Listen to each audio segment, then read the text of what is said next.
This video is brought to you by HonorFirst.com, a nonprofit organization. I'm Clifford Gill, a retired assistant chief and one of its officers. Many stories have been told about why the U.S. Border Patrol was created.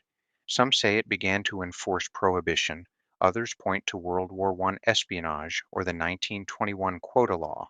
But when we go back to the original government documents, a very different picture emerges. The idea of creating a border patrol wasn't new in 1924.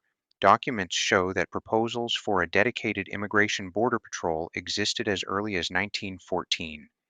Even then, leaders in the Immigration Service understood the need for an organized force along the U.S. borders.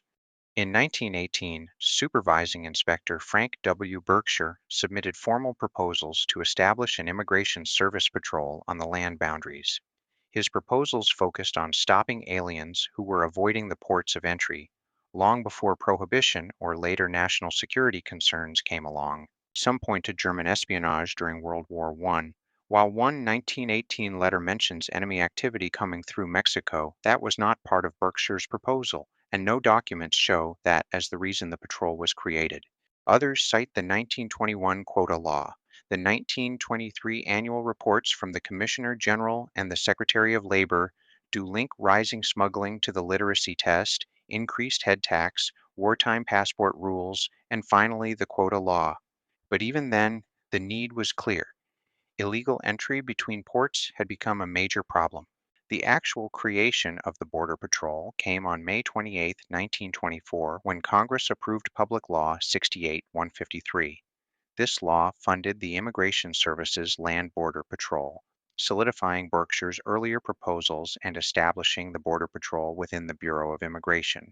When the Border Patrol stood up, more inspectors were sent to the northern border than the southern one, even though the southern border had requested 3 times as many personnel.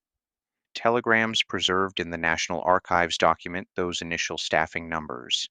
In the end, the U.S. Border Patrol was created to enforce immigration laws, not prohibition, not wartime espionage fears. Its foundation is rooted in Berkshire's proposals and the growing problem of illegal entry between ports of entry.